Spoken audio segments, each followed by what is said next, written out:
Hello everyone and welcome back to the channel.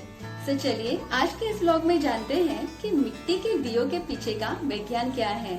गर्मी के मौसम के बाद बारिश का मौसम शुरू होता था।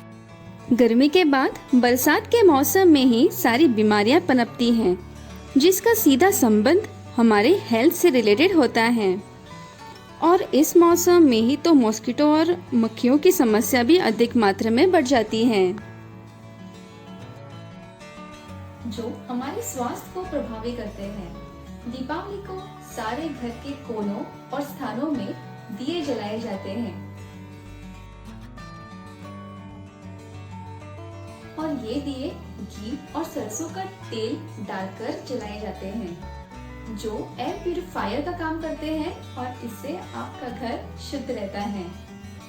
मिट्टी के दियों में जो घी और सरसों का तेल डालने से जो खुशबू आती है ना, उससे घर में जो भी कीटाणु और बैक्टीरिया हैं वो सारे के सारे खत्म हो जाते हैं। ये तो हम सभी जानते हैं कि दिवाली के दिन मिट्टी के दिए जलाए जाते हैं, लेकिन क्या आपने कभी ये सोचा है कि मिट्टी के दिए ही क्यों जलाए जाते हैं?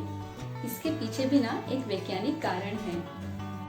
पहले लोग दिवाली के साथ ही साथ शादी, जन्मदिन आदि सभी विशेष अवसरों पर घरों को दियों के कतारों से सजाते थे।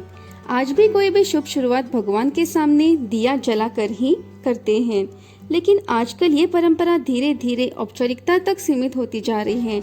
आजकल लोगों का रुझान कैंडल्स और बिजली की जलारों की तरफ जाता है। बरसात होने से घर में नमी हो जाती है, जिससे कीड़े और फंगस तैयार हो जाते हैं। दिवाली में ना एक ही साथ काफी दिए लगाए जाते हैं, जिससे वहाँ के तापमान में बदलाव आ जाता है और घरों की नमी खत्म हो जाती है। दीपों की यह लोप धूमकीय प्रभाव तैयार करती है, जिससे उसके चारों ओर ऊर्जा चक्र पैदा हो जाता है, जो बाहरी रेडिएशन को रोकता है और बाहरी रेडिएशन का असर भी खत्म हो जाता है।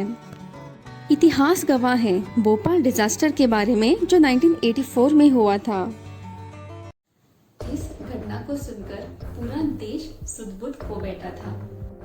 तब भोपाल के वही पास में रहते परिवार ने इसी ऊर्जा के कारण अपने आप को और अपने परिवार को इन गैसों से बचाया था।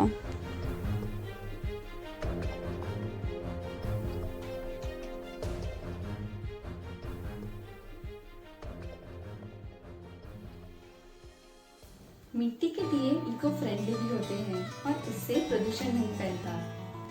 और एज पर द साइंटिस्ट, दिए से निकले धुएं से कोई भी प्रदूषण नहीं होता।